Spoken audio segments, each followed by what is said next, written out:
টেকনাফ থেকে 14 তারিখ আমি গাড়ি যোগে কক্সবাজারে যাচ্ছি।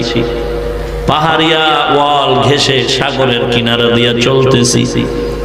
সাগরের ওপারে তাকায় দেখি বার্মার আমার মুসলমান ভাই। নিজের চোখে তাকায় দেখলাম বাড়ি ঘর এক কাতারে সব আগুন জ্বলে, আগুন আর আগুন। দেখেছি আগুনে মানুষ জ্বালায় ফেলতেছে। কই বিশ্ব বিবেক, কই বিশ্ব মানবতা, কই? কত বড় নিমুখ হারাম, কত বড় নির্বোধ, কত বড় জালেম আমার মুসলমান ভাই ওখানে শাহাদাতের কোলে ঢলে যায়। ওই বেঈমানের গোষ্ঠী ওদেরকে হত্যা করে টুকরো টুকরো করে কলিজাটা চিবায় চিবায় খায়। কি করুন ইতিহাস বুঝানো যায় না রে মুমিন। কুকুরের বাচ্চার গলায় রশি লাগায় যেমন টানে, আমার বার্মার মুসলমানের ভাই বোনের শিশু বাচ্চাগুলোর গলায় রশি লাগায় রাস্তায় রাস্তায় টানে। ঘরের টিনগুলোকে নামায় আগুন নিচে জ্বালায়, টিনের উপরে শোয়া হাতে পাও রশি লাগায়, এরপরে টিনের নিচে আগুন জ্বালায় দেয়। টিনের কারণে শরীর গলে যায়। ওরে মুসলমান, এটাও কি মানুষের ব্যবহার? কই গেল বিশ্ব বিবেক? আজকে বাংলাদেশের মুসলমান উলামায়ে কেরাম সহ চরমনের হযরতের দীপ্ত আওয়াজ এসে গেল, লং মার্চের আওয়াজ। কঠিন কর্মসূচি আমরা সরকারের বিরুদ্ধে কিছু বলি না, বরং সরকারকে আমরা জানাই আপনার পক্ষ থেকে মন্ত্রণালয় থেকে একটা টাকাও দেওয়া লাগবে না। আমরা মুসলমান বলেছি, ওই বার্মার আমার মুসলমান ভাই বোনেরে ফিরায় দেন আমাদের কাছে। আমরা খানা যা খাবো তাদের দিয়া ভাগ ভাগ করে আমরা খেতে রাজি। তারপরে সহ্য করতে পারি না রে মুমিন। একটা কুকুরকে কেউ যদি লাঠি দিয়া বাড়ি দেয় সহ্য করা যায় না রে মুমিন। খুশি তুমি খুশি, কত বড় বেঈমান কয় বার্মায় মুসলমান মরে, বাংলাদেশে হুজুরেরা স্লোগান দিলে কি লাভ হবে? ওরে পাগলের দল, তুই বুঝো না ধানের খেতে দুই গরুতে ধান খায়। একটা গরুর উপরে মালিক বেত দিয়ে আঘাত দিল, একটা গরুর উপরে বেতের আঘাত করার পর ভিন্ন গরুটা বেতের বাড়ির আগে দৌড় দিছে। জিজ্ঞেস করলো, এই গরু তুই কেন দৌড়াও? বলে আমি দৌড়াই আমার ভয়, ওর পরের সিরিয়াল তো আমার। ওরে বাঙালি মুসলমান, আরামে ঘুমাইস না রে মুমিন, আরামে ঘুমাইস না। এখনো বুঝি টের পাও নাই সারা দুনিয়াটা বেঈমানের হাতের মুঠোয়। বার্মার মুসলমানের মার দেখে খুশি হইল না রে বাঙালি। মনে রাখো তারপরের সিরিয়াল তোমার আমার। পালাবি কই, পালাবি কই? ও নবীর উম্মত, পালাবার কোনো জায়গা নাই, কারণ টুপিওয়ালার দুশমন চতুর্পার্শ্বে আছে। ওরে মুমিন, কেন তুমি চিন্তা করো না রে বাবা? তুমি যদি সেজদাটা আল্লাহকেই দিয়ে থাকো, একটু চিন্তা করো তুমি কার কার সেজদা দিলা। ওই আল্লাহর মহব্বত নিয়ে যদি বাঁচতে চাও, পায়ে ধরে বলছি তুমি মুসলমানের পক্ষে আওয়াজ দাও। ওরে নবীর উম্মতের দল, স্লোগান দিলে কি হয়? স্লোগান দিলে কত বড় নিমক হারাম। আমগো কিছু জাতি ভাই আছে টুপিওয়ালা, স্লোগান দিলে হবে কি? স্লোগান দিলে কি হয়েছে টের পাও নাই? বেশ্যা তাসলিমা পালায়ে গেছে। স্লোগান দিলে কি হয় টের পাও নাই? স্লোগান দিলে কি হয় টের পাও নাই? মক্কার বিরুদ্ধে, হজের বিরুদ্ধে কথা বলায় স্লোগানে কি হয়েছে টের পাও নাই?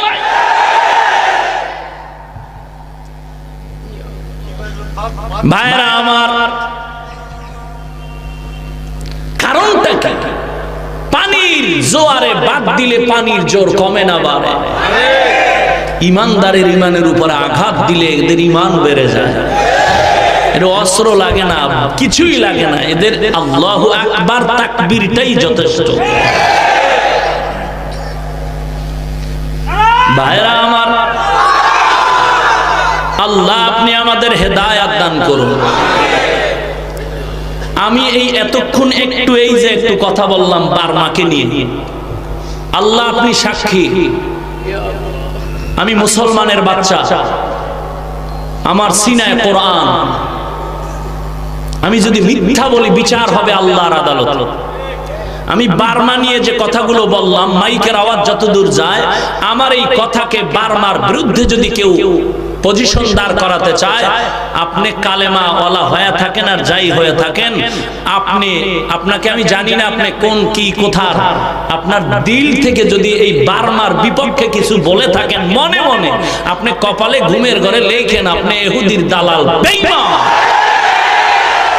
আপনি পাঁচ ওয়াক্ত নামাজি হলেও বেঈমান। ভাইরা আমার, আল্লাহ আমাদের হেদায়েত দান করুন। আর জোরে বলেন আমিন। বাংলাদেশের এই 16 কোটি মুসলমান মনে করেছে দেশে তো মাদ্রাসার অভাব নাই, মসজিদের অভাব নাই, ওয়াজ মাহফিলে লোক অনেক বেশি না কম? অনেক বেশি। জায়গা হয় না, মাঠ যদি আরো বাড়ানো হয় আরো আল্লাহর বান্দা বেড়ে যাবে। মসজিদ দেখেন একতলা দোতলা, তারপর রাস্তায় লোক দাঁড়ানোর সুযোগ নাই। ওরে নবীর উম্মত যত বাড়ায় তত বাড়তেছে এত বেশি। আগে বলতাম আজকে যদি এই আদর্শনগর এলাকায় যদি ওয়াজের প্যান্ডেল না সাজায়, যদি কোনো শিল্পীর দিয়া ঢোল দিয়া গান বাজাইতো, অনেক বেশি লোক হইতো। কিন্তু আমি এক সপ্তাহ ধরে এর বিরুদ্ধে, এখন কথাটা দিল থেকে আমার এসে গেল, না না ভুল কথা। বর্তমানে ওয়াজ মাহফিলের নমুনায় যা অনুভব হচ্ছে, যদি ওয়াজ বাদ দিয়া কোনো গানও দাও, আমার মন বলে এই ওয়াজের থেকে লোক গানে বেশি হবে না।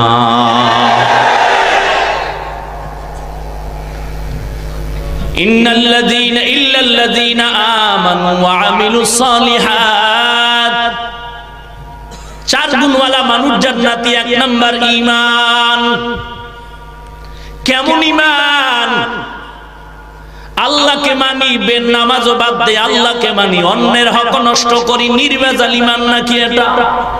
না না, নিরঙ্কুশ ঈমান বান্দা তুমি অন্তরে ঢুকায় নাও। আমরা সবাই ঈমানের কালেমা পড়েছি নি? কালেমা পড়েছেন? পড়েন তো, আরেকটু বার বেয়াদবি মাফ করেন, কালেমাটা পড়েন তো।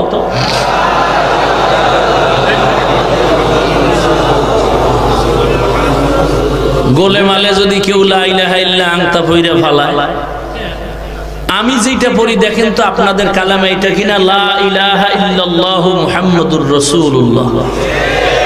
এই কালেমা সবার? আওয়ামী লীগ যারা করেন আপনাদের কালেমা এইটা? আল্লাহকে মোহাব্বত করে বলেন তো এই কালেমা? বিএমপি যারা করেন আপনাদের কালেমা এইটা? সব জাহান্নামী, সবাই জাহান্নামী। চান্দি গরম করেন না, শুনেন কেন বলবো। তাবলীগওয়ালারা জাহান্নামী কেন? এই দাওয়াত টাওয়াত এটা ইসলামে নাই, কোরআন হাদিসে নাই, এক শ্রেণীর ফতোয়া, টেলিভিশন থেকে ফতোয়া। পীর আর পীরের মুরিদরা জাহান্নামী, কারণ এই পীর তন্ত্র কোরআন হাদিসে নাই, এরা জাহান্নামী। টেলিভিশন ওয়ালা হুজুরের ফতোয়া। দেওবন্দি আবু হানিফা মুশরিক, জাহান্নামী কেন? মাযহাব তাযহাব কোরআন হাদিসে নাই। খাজা মুঈনুদ্দিন চিশতি আজমিরি গাঞ্জাখোর। তাহলে আমরা তো গেছি গা জাহান্নামে। যারা তাবলীগেও নাই, পীরের কাছেও নাই, যারা দেওবন্দি বুঝে না, মাযহাব বুঝে না, এরকম কিছু লোক আছে না? কথা বলেন। তাহলে এরাও জাহান্নামী কেন? আমি বলেছি এরাও জাহান্নামী কেন? ভালো করে কেনর জবাব শুনে নেন। কোন দেশে আজ বসবাস করি আমরা? আধা মিনিটের জন্য বিবেকের কাছে প্রশ্ন করি, একটু খেয়াল করে। এই যে কালেমাটা শুনাইলাম, যারা বলেছেন পীর মুরিদি কোরআন হাদিসে নাই, তাবলীগ নাই, মাযহাব নাই, তারাই বলেছেন কালিমায়ে তৈয়্যিবা কুফরি কালিমা। ও আওয়ামী লীগ ওয়ালারা, ও বিএনপি ওয়ালারা, যেই হুজুর টেলিভিশন থেকে ফতোয়া দিলেন কালিমায়ে তৈয়্যিবা কুফরি কালিমা, তাহলে আপনি শুধুই কুফরি করে জাহান্নামী না, আপনার বাবাও জাহান্নামী, আপনার মাও জাহান্নামী, আপনার 14 পুরুষ জাহান্নামী, কারণ তারাও তো এই কালেমা পড়েছে।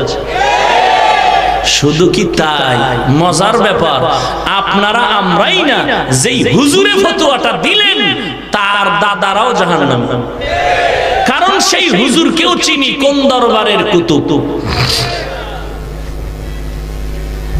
এবার আপনি চিন্তা করুন, কি ওয়াজ শুনবেন আর করব? কালেমাই ভেজাল, তো ওয়াজ শুনবেন কি? আবার আপনারা বিমুগ্ধ হয়ে তাদের লেকচার শুনেন খুব মজা করে। আফসোস, কয় কোনো বিতর্ক টিতর্ক নাই, মানে বাস দিব, কোনো বিতর্ক করা যাবে না। আল্লাহ আপনি হেদায়েত দান করুন। ইল্লাল্লাযীনা আমানু ওয়া আমিলুস সালিহাত, এক নম্বরে ঈমান, দুই নম্বরে নেক আমল করো হে মুমিন। ঈমান এমন এক মজবুত ঈমান, ইয়ামান দেশের নাম আপনারা শুনেছেন মুলকি ইয়ামান। ওই ইয়ামান দেশ থেকে 360 আউলিয়ার কাফেলা নিয়ে আসলেন শাহজালাল রহমাতুল্লাহ আলাইহি। আজকে কত শাহজালালের ভক্ত পাওয়া যায়, নামাজ নাই, দাড়ি নাই, টুপি নাই, গাঞ্জা টানে। আসতে বললেন কেন? তাদের কিছু পক্ষের দালাল আছেননি। তাহলে চিল্লায় বলেন ঠিক নেই? ওরে বান্দা, শাহজালালের ভক্ত তুমি চূড়ান্ত এক ভণ্ড। কারণ শাহজালালকে চিনো, ভালো করে চিনো, যিনি জীবনে আল্লাহর মোহাব্বতে পড়ে বিবাহ করেন নাই। আর তুমি আজকে ম্যাডামের পাগল হইয়া নবীর সুন্নতের জবাই দাও। এই টুপি পরো না কেন? কই সুন্নত। কি কয়? এই না দাড়ি রাখো না কেন? এই সুন্নত। এই বেয়াদব, এই বেয়াদব, সুন্নত তোর বাবা। সুন্নত তোর বাবার বেয়াদব। সুন্নত শব্দটা তো নবীজির জিহ্বার শব্দ, নবীজির পবিত্র জবানের শব্দ সুন্নত। মান আহাব্বা সুন্নতি, হাদিসের ইবারত। সুন্নতকে ব্যঙ্গ করো কেন, তিরস্কার করো কেন রে বেয়াদব? আমি আগেই বলছি, তুমি আল্লাহওয়ালা ভালোবাসো না, বিরোধিতা করিও না। তুমি টুপি পরতে ভালোবাসো না, টুপির বিরুদ্ধে বলিও না। তুমি দাড়ি রাখতে ভালোবাসো না, চুপ থাকো, দাড়ির বিরুদ্ধে বলিও না। তুমি পীর মুরিদি ভালোবাসো না, চুপ থাকো, পীরের বিরুদ্ধে বলিও না। তুমি মাযহাবের পছন্দ করো না, চুপ থাকো, মাযহাবের বিরোধিতা করিও না। এক এক করে সবার বরদোয়ায় ধ্বংস হয়ে যাবে। আবু হানিফার বিরোধিতা করো, লজ্জা করে না, ভয় লাগে না? খাজা মাইনুদ্দিনকে গাঞ্জা খার বলে, কত বড় হুজুর হইলে বলতে পারে, কত বড় হুজুর। বড় হুজুর না হইলে কি আর বড় হুজুরের ব্যাপারে কথা বলে? হুজুর বড়, বেয়াদবিও বড়। আল্লাহ আপনি হেদায়েত দান করুন। রাগ করলেন না? এক নম্বর ঈমান। কেমন ঈমান?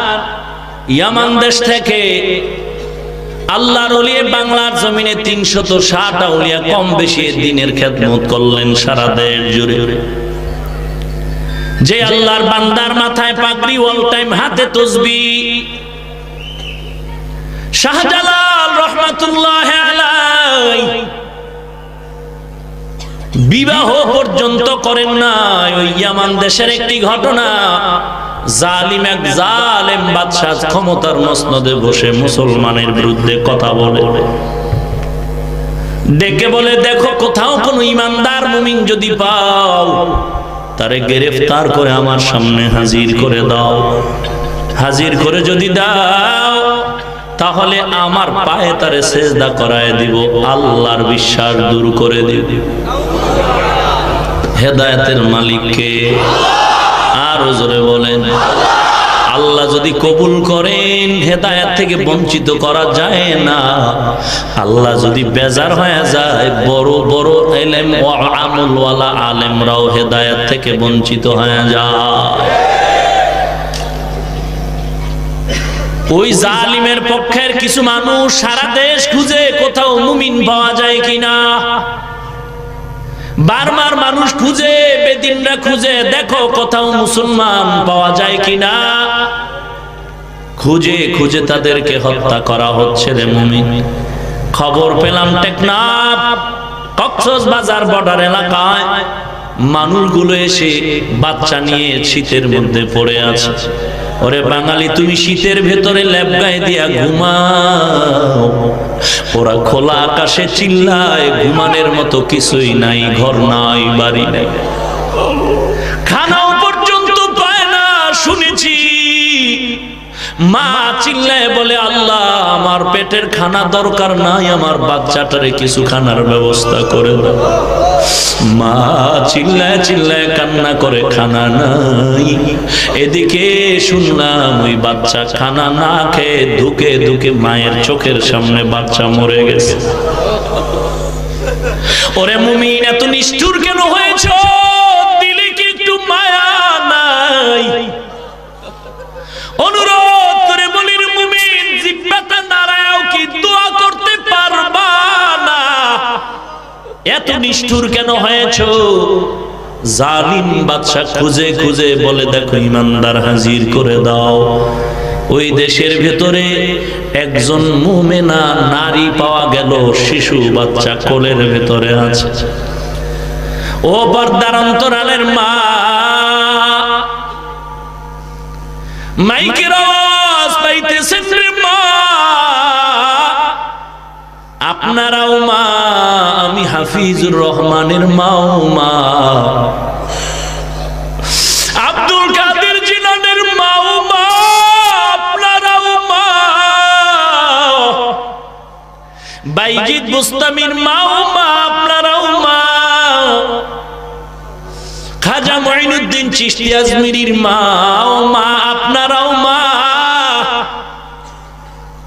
ও মা, মনে কি চায় না আলেমের মা হয়ে কবরে যাবে? টাকা দিয়া কি করবেন, কি করবেন? আজকে কত টাকাওয়ালা ঢাকার ফ্ল্যাটে ঘুমায়, মা বাবার খবর নেই না।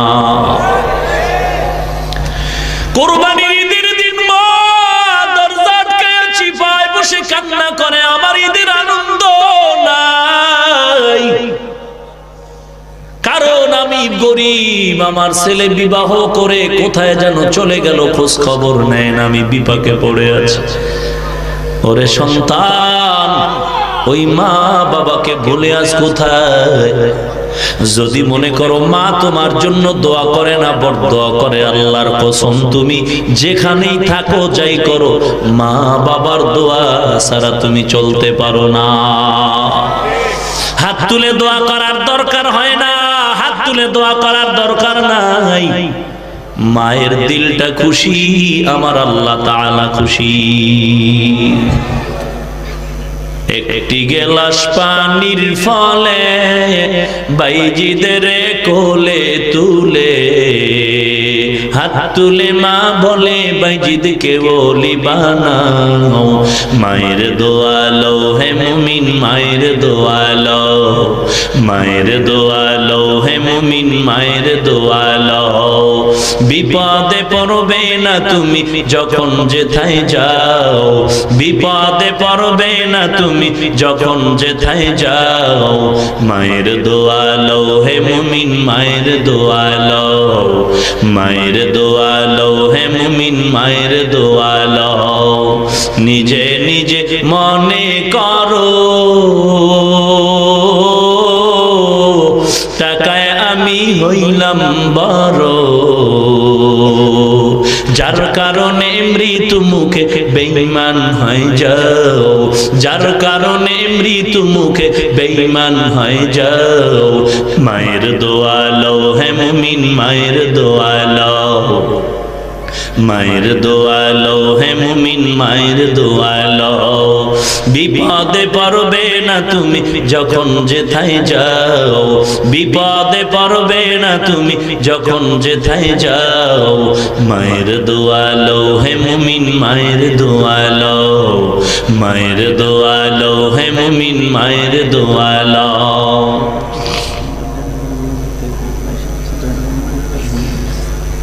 কোথায় আছে? আমরা হুজুরকে রিসিপশন করার জন্য কিছু হুন্ডার ব্যবস্থা করেছি, ড্রাইভার ভাইরা চলে যান। মোটরসাইকেল হুন্ডার ড্রাইভার যারা আছেন দ্রুত ওখানে চলে যান, কাছাকাছি হুজুর এসে পড়ছে, দ্রুত চলে যান। ভাইরা আমার, কেউ উঠবেন না, বরকত বড় মজার জিনিস, কপালে লেগে গেলে হয়ে যায়। ওরে নবীর উম্মতের দল, ওই আল্লাহর বান্দি শিশু বাচ্চা কোলে নিয়ে ইমানের দাওয়াত, ইমানের পাকা পোক্ত পাওয়ার নিয়ে জালিমের সামনে যখন তাকে হাজির করা হলো, জালিম বাদশা বলে, ও নারী তুমি কি ইমানদার? বলে হ্যাঁ। বলে সব বন্ধ করে তুমি আমার কদমে সেজদায় পড়ে যাও। আল্লাহর বান্দি মুমিনা ইমানের পাওয়ার নিয়ে ডেকে বলে, রে ও জালেম, মনে করেছো আমি নারী দুর্বল?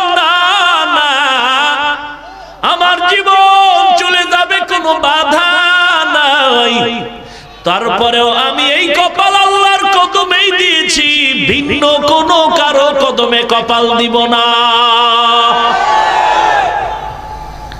জালিমের মাথা গরম, ডাক দিয়ে বলে, রে ও মা, তুমি যদি আমার কদমে সিজদা না দাও, তোমার এই দুধের বাচ্চাটারে আমি অগ্নিকুণ্ড প্রজ্বলিত আগুনে জ্বালায় দেব।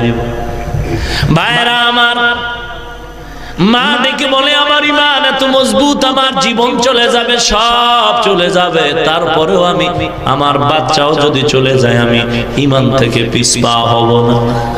জালিম অনেক বুঝানোর পরে ইমানদার মহিলার ইমান কোনোভাবেই দুর্বল করতে পারল না। শেষ পর্যন্ত জালেম সিদ্ধান্ত নিল, এ প্রহরীরা ধরো তাড়াতাড়ি এই মহিলার দুধের বাচ্চাটারে আগুনে ফেলে দাও। জালিমের অর্ডারে যখন মায়ের দুধের শিশুটাকে আগুনের মধ্যে নেওয়া হয়, মা চোখের পানি ছেড়ে কান্নায় বিভোর। বাচ্চাটারে যখন কোল থেকে ছিনায় নিয়ে আগুনের মধ্যে ফেলে দেওয়া হয়, বাচ্চা আগুনে গিয়া আল্লাহর কুদরত জারি হয়ে গেল। বাচ্চা আগুনের মধ্যে যাওয়ার পর বাচ্চা এমনি যেমন মাঠে ছেড়ে দিলে খেলাধুলা করে, ওই ইমানদার মায়ের বাচ্চাটাও আগুনে যাওয়ার পরে হাসে আর খেলতেছে। ইমানের বরকত, ইমান। ওই মহিলা কান্নায় বিভোর, বাচ্চার জবান খুলে গেল। বাচ্চাটা মাকে ডেকে বলে, মা কাঁদবা না, কোনো ভয় নাই, ইমানের বরকতে আল্লাহ আগুন আর আগুন রাখেন নাই, এই আগুনটা আল্লাহ ফুলের বাগান বানায় দিয়েছে। ও মা, কোনো চিন্তা করার দরকার নাই, মা তুমিও ভয় পেও না, বিসমিল্লাহ বলে তুমিও আগুনে ঝাঁপ দাও, কারণ এটা আগুন নয়, আল্লাহ ফুলের বাগান বানায় দিয়েছেন। তুমিও বিসমিল্লাহ বলে আগুনের মধ্যে ঝাঁপ দাও। মা কান্নায় বিভোর মানুষগুলো তাকায় দেখে আশ্চর্য, বাচ্চা আগুনের মধ্যে খেলা করে। কারণ আগুন আল্লাহর গোলাম। চোখে দেখো আগুন, কিন্তু তাপ নাই। এটা এখন ফুলের বাগান, সুগরান পাওয়া যায়। ওরে মুমিন, জেলখানার ভয় পেও না, কারণ জেলখানা মুমিনের জন্য জেলখানা নয়, মুমিনের জন্য জেলখানা হলো ইবাদতখানা। বাচ্চা আল্লাহর মহব্বত নিয়ে মাকে ডেকে বলে, আয় আয় মা, আগুনের মধ্যে ঝাঁপ দাও, তাড়াতাড়ি আগুনের মধ্যে ঝাঁপ দাও, আগুন তোমার শরীরে স্পর্শ করবে না, তাড়াতাড়ি আসো। আন্দারাম দরবি বরহানে হোক তাববিনি ইশরতে খাসনে হোক। আন্দারামা দরকে মান ইজা খুশম গরচে তর সুরত মিয়ানে আতশা। মা, তোমার কি ঘটনা মনে নাই? নমরুদ পয়গম্বর ইব্রাহিমকে আগুনে যখন ফেললো, আল্লাহ পাক ঈমানের বরকতে আগুন ফুলের বাগান বানায় দিল। বাচ্চাটার যখন আওয়াজ মায়ের কানের মধ্যে চলে গেল, মাও দেরি করে নাই, আল্লাহর মহব্বতে বিসমিল্লাহ বলে মাও আগুনের মধ্যে ঝাঁপ দিল। বাচ্চার মা এখন আগুনের মধ্যে কথা বলে, হাসি তামাশা করে। মানুষগুলো দেখে আশ্চর্য হয়ে গেল। আমি জালেম বলে, কি ব্যাপার? মহিলা বাচ্চার মায়ের কাণ্ড দেখে ওই জায়গায় হাজার হাজার মানুষ আল্লাহর উপরে ঈমান এনে ফেলল। জালিমের মাথা গরম হয়ে গেল। আমি চাইলাম একটা ঈমানদার যেন এই জমিনে না থাকে, সব মরে যায়। একটাকে বাধা দিতে গিয়া দেখলাম আরো 10 জন ঈমানদার তৈরি হয়ে গেল। কারণটা কি বুঝি না, বুঝি না, বুঝি না। বন্ধ করে দিতে চাই এই জমিনে যেন মাদ্রাসা না থাকে, কিন্তু দেখা যায় এত মাদ্রাসা কেন, এত মাদ্রাসা কেন? এরে বাঙালি কপালে লেখা নাও, ওরে যত গালি দিবি, যত বিরোধিতা করবি, একটা টাকাও দিবি না, আল্লাহ কুদরতি সাহায্য দিয়া মাদ্রাসা বানায় দিবে, জায়গার ব্যবস্থা করে দিবে। ওরে মুমিন, কোনো চিন্তা নাই। বাইতুল্লাহর গিলাফ ধরে বলেছিল, মালিক সরকার স্কুলের জায়গা বরাদ্দ দেয়, খেলার মাঠের জায়গা দেয়। ওরে মালিক, তোমার কাছে অভাব নাই। কত বান্দা ঘুমের ঘরে স্বপ্ন দেখে বলে, আমি স্বপ্ন দেখলাম। আল্লাহু আকবার। আজকে 11টার দিকে সম্ভবত আমি স্টেজে কাজ করতেছি, দেখতেছি ডেকোরেশন কি হচ্ছে। এই এলাকার এক আল্লাহর বান্দা, গরিব, নামটা বললে অনেকে চিনবেন, এসে আমার হাত ধরে এই কোনায় স্টেজে হাত ধরে কান্না করে, হুজুর আমি ভোর রাতে স্বপ্ন দেখে চিন্তা দেখি আপনি বয়ান করতেছেন আর মাদ্রাসার কথা বলতেছেন, আমি আল্লাহর মহব্বত নিয়ে 1000 টাকা দেওয়ার জন্য রেডি, কিন্তু আমার এমন কাঁপুনি শুরু হয়ে গেল, আমি এখনো পর্যন্ত স্থির হয়ে দাঁড়াতে পারি না। আমি বললাম, রে ভাই, আপনার দিল যদি চায় আপনি কিছু টাকা মাদ্রাসায় দান করে দেন, কারণ মাদ্রাসা হাফিজুর রহমানের না, কোরআনের তালিম যেখানেই হয় সেখানে আমার আল্লাহর কুদরতি নজর থাকে। একটা টাকাও দিবে না, মাদ্রাসা হবে, কারণ কোরআন হেফাজতের জিম্মাদার আমার আল্লাহ। হয়ে যাবে, তবে তুমি দিলে কপাল খুলে যাবে রে বাবা। যত বাধা ততই বাড়তেছে, তাবলীগ ওয়ালারে যত বাধা দেয় ততই বাড়ে। ওরে জিকিরের বিরোধিতা যত চলে, চরমনের বিরোধিতা যত চলে ততই বাড়তেছে। কওমি মাদ্রাসার বিরোধিতা যত চলে ততই বাড়তেছে। কেমন বাড়ে? আমার দিল বলে এমন একটা সময় আসবে, বেশি দেরি নাই, এই বাংলাদেশের প্রত্যেকটা ঘর হবে এক একটা কওমি মাদ্রাসা। অনেকে মনে করে মাদ্রাসায় বুঝি ফকিন্নির ছেলে মেয়েরা লেখাপড়া করে, না না, র্যাবের ছেলে কোরআনের হাফেজ, ওরে আর্মির ছেলে কোরআনের হাফেজ, ওসিডিসি এসপির ছেলে কোরআনের হাফেজ। ওরে মুমিন, ফকিন্নির ছেলেরা পড়ে না, মনে করে ওরা বুঝি না খায় মরে গেছে। না বাবা, যদিও অল্প টাকা তবে বরকত অনেক বেশি। কে খাওয়া? ওরে কত বিরোধিতা করেছে নমরুদ হামান, আজ পর্যন্ত কিছু করতে পারে নাই। কোরআনের খেদমত চলতেছে, কিন্তু বিরোধিতা যারা করছে তাদের কপালটা পুড়ে গেছে রে বাবা। আমি আল্লাহর মোহাব্বত নিয়ে বলছি, ও মুমিন ভাই, ইমানটারে মজবুত করে নাও। 4 গুণওয়ালা মানুষ জান্নাতি, এর ভিতরে প্রথম গুণ হলো ঈমান। ঈমানটারে এত মজবুত করে নাও রে মুমিন ভাই, সাহাবায়ে কেরামদের মতো ঈমানদার হয়ে যাও। ওরে মুসলমান, কেমন ঈমান? قال رسول الله صلى الله عليه وسلم لا طاعة لمخلوق في معصية الخالق। আল্লাহর নবী বলেন, আল্লাহকে বেজার করে পৃথিবীর কারো আদেশ মানা যাবে না, নিষেধ মানা যাবে না, হারাম। ওরে মুমিন, অনুরোধ করে বলছি রে ভাই, গভীর রাত আল্লাহর কাছে দোয়া করে যাব। আমি আপনাদের কাছে অন্তর ভরে বিনয়ের সাথে দোয়া চাই। আসছেন, বসার জায়গা দিতে পারি নাই, যতটুকু খেদমতের প্রয়োজন ছিল অতটুকু খেদমত করতে পারি নাই। শুধু আমি কেন, আমার মাদ্রাসায়, এ মাদ্রাসার উস্তাদরা, শিক্ষক, ছাত্ররা অনেকের সাথে হয়তো ব্যবহারে চলাফেরায় ত্রুটি করে ফেলতে পারে। ক্ষমা করাটা মহান ব্যক্তির গুণ। আমি সবার পক্ষ থেকে ক্ষমা চেয়ে নিচ্ছি, ক্ষমা করে দিবেন। এবং বিনয়ের সাথে দোয়া চাই, আল্লাহ পাকে মাদ্রাসা দিন দিন উন্নতি দান করে। বড় কষ্ট রে মুমিন, কত এতিমরা, কত গরিবে মাদ্রাসায় লেখাপড়া করে। শীতের ভিতরে কত ভালো ভালো বাবার ছেলেরা ল্যাপ গায়ে দিয়ে ঘুমায়, কম্বল গায়ে দিয়ে ঘুমায়। এমনও গরিব আছে শীতে একটা কম্বল ল্যাপ কিনার টাকা না। বড় কষ্ট করে জীবন যাপন করে মুমিন।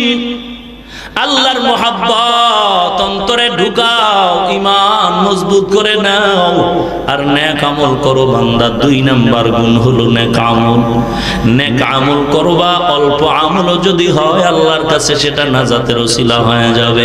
আল্লাহর নবী বলেন, আখলিস দীনাকা ইয়াকফিকাল আমালুল কলিল। আল্লাহর মোহাব্বত নিয়ে অল্প আমলও যদি করো, নাজাতের দরওয়াজা খুলে যাবে রে মুমিন ভাই। এক আল্লাহর বান্দির ইন্তেকালের পরে বলা হলো, কি আমলের দ্বারা আল্লাহ তোমাকে মাফ করেছেন? আল্লাহর বান্দি বলে, কত আমল করেছি, তবে সামান্য একটা আমল আল্লাহর কাছে আমার পছন্দ হয়ে গেছে। ওই আমলটা হলো আমি প্লেটের নিচে নবীর সুন্নাত দস্তরখানের আমল করেছি। দস্তরখানের আমল করেছি রে ভাই। অনুরোধ করে বলছি, নবীর সুন্নতের আমল চালু করে দাও। ওরে বান্দা, আমার কিছু না, সব কোরআনের বরকত আর নবীর সুন্নতের বরকত। ও আল্লাহর গোলাম, সুন্নতের আমল যারা যত বেশি করেছে তারা আল্লাহর কাছে বড় দামি হয়ে গেছে। অনুরোধ করি, আল্লাহ ওয়ালার সাথে বন্ধুত্ব লাগায় দাও, সম্পর্ক জড়ায় দাও। আল্লাহ ওয়ালা পাইতে হলো চিন্তা করে যেতে হবে, কারণ আজ বহু আল্লাহ ওয়ালার দাবিদার, নামাজ নাই, হালাল খানা নাই। যার ভিতরে সুন্নতের আমল নাই, দাড়ি নাই, টুপি নাই, পর্দা নাই, কোরআন পড়তে জানে না, মানুষকে কান্নার বয়ান দিতে জানে না, এ কোনোদিন আল্লাহ ওয়ালা হতে পারে না। এ দুনিয়া কামাই করার জন্য ভিন্ন একটা সাইনবোর্ড লাগায় দিয়েছে। কারণ এ বাংলাদেশের মুসলমান এত সরল, এদেরকে ইসলামের সাইনবোর্ড দিয়ে ধোঁকা দেওয়া বড় সহজ। এজন্য বলি, ইসলামের সাইনবোর্ডওয়ালা ধোঁকাবাজ থেকে সাবধান। ওরে নবীর উম্মতের দল, ঈমান বড় মজবুত করে নাও। খাব্বাব রাদিয়াল্লাহু তাআলা আনহু ওমর ফারুকের সামনে বসে কথা বলেন। ওমর গল্প করে, ইসলাম কবুল করতে গিয়ে বড় কষ্ট পেয়েছি, কত কষ্ট করেছি। ওমরের কথায় খাব্বাব বলেন, না, ইসলামের জন্য আমার মতো কষ্ট আপনি করেন নাই। কেমন কষ্ট করেছ রে খাব্বাব, কেমন তোমার ঈমান। এবার খাব্বাব রাদিয়াল্লাহু তাআলা আনহু নিজের জামাটা উঠায়া পিঠ বের করে দিয়া বলেন, খলিফাতুল মুসলিমিন তাকায় দেখেন, ওমর তাকায় দেখে খাব্বাবের পিঠে কোনো গোশত নাই। ওমর বলে, তোমার কুষ্ঠ রোগ হয়েছে নাকি? ওমর কথা বলার পরে খাব্বাব চোখের পানি ছেড়ে বলেন, রে খলিফাতুল মুসলিমিন, আল্লাহর জাতের কসম আমার জীবনে কোনোদিন কুষ্ঠ রোগ হয় নাই। বলে, তো পিঠের মধ্যে কোনো গোশত নাই, পোড়া পোড়া দাগ। খাব্বাব চোখের পানি ছেড়ে ডেকে বলেন, খলিফাতুল মুসলিমিন, আল্লাহর মুহাব্বতের কালেমা রশিদে গলায় বাঁধার কারণে এই দেশের বেঈমান আর বেদীন আমি খাব্বাবের জামা খুলে আমার হাতে পায়ে রশি লাগাইয়া জ্বলন্ত আগুনের কয়লা সাজায়া, আর আমার হাতে পায়ে রশি লাগায়া জ্বলন্ত আগুনের কয়লার উপর আমি খাব্বাবকে চিৎভাবে শুয়াইয়া বুকের উপরে পাথর দিয়ে চাপা দিয়েছে। এমন চাপা দিয়েছে, পাথরের চাপে আগুনের তাপ নিচে আমার পিঠের চর্বিগুলো পুড়ে যায়। আমি খাব্বাব নিজের কানে আওয়াজ পাই, আমার পিঠের চর্বি আমার গোশতগুলো পুড়ে যায়। আমি চোখ খুলে আসমানের দিকে তাকায় বলছি, রে মালিক, কালেমা পড়ার অপরাধে আজ এই বেঈমান আমারে আগুন দিয়া জ্বালায় দেয়, আমার পিঠ পুড়ে যায়। আমি নিজের কানে আওয়াজ পাইছি, ও আল্লাহ, তারপর আমি বেজার না, আরো প্রয়োজনে দুনিয়ায় কষ্ট দাও, তারপরেও জাহান্নামের আগুনে তুমি জ্বালাইবা না রে মালিক। কারণ জাহান্নাম এত ভয়ানক, এত ভয়ানক, কিয়ামতের ময়দান যখন কায়েম হয়ে যাবে, ওই জাহান্নামের আওয়াজে হাসরের ময়দানটা থরথর থরথর করে কাঁপতে থাকবে। চিল্লায় বলবে, আল্লাহ আমার পেটের ক্ষুধা খানা দাও। আল্লাহ বলবে, একটু সবর কর, অপেক্ষা করো, জাহান্নাম হামাগুড়ি দিয়ে সামনে আসবে। আল্লাহ বলে, ফেরেশতারা জাহান্নামের গলায় শিকল লাগায় পেছনে পেছনে টানতে থাকো। 70,000 ফেরেশতারা শিকল লাগায় ধরে রাখতে পারবে না, জাহান্নাম সামন দিকে আগায়। এমন অবস্থা, আওয়াজে হাসরের ময়দান এমন অবস্থা হয়ে যাবে, এই জাহান্নামের আওয়াজে আমার নবী সহ্য করতে না পেরে সেজদায় পড়ে কান্না করবেন, ও আল্লাহ, জাহান্নামের আওয়াজ ফিরাও। একটা উম্মত যদি জাহান্নামে যায়, আমি নবী জান্নাতে যাব না। আল্লাহ বলেন, ও পয়গম্বর, কান্নার কোনো প্রয়োজন নাই। আল্লাহ ফেরেশতাকে একটু কুদরতের হাতে পানি দিয়ে বলবে, জাহান্নামের গায়ে ছিটায় দাও। জাহান্নামের গায়ে পানিটা ছিটায় দাও মাত্র দ্রুত পেছনে দৌড়ায়। ডাক দিয়ে বলা হয়, ফেরেশতারা, মালিক, 70,000 শিকল লাগাও যে জাহান্নামটারে ধরে রাখতে পারি না, আপনি একটু পানি দিলেন জাহান্নাম পেছনে যায়। এ পানিটা কি বরকতি পানি? এটা কি জমজমের পানি নাকি এটা হাউজে কাউসারের পানি? এটা কি আবে হায়াত? বলেন, এটা হাউজে কাউসারের পানি না, এ পানি কোনো আবে হায়াতের পানি না। এই পানিটা হলো দুনিয়ায় আমার পয়গম্বরের উম্মতের চোখের পানি। আমি আল্লাহ উম্মতের জাহান্নামের আযাবের ভয়ের চোখের পানি জমা করে রেখেছি, এই পানি দিয়া আজ জাহান্নামটারে নিভায় দিলাম। ওরে মুমিন, কান্না করো, যদি না আসে আল্লাহকে বলো, বলতেও পারো না রে, নিমুখ হারাম হয়ে গেল।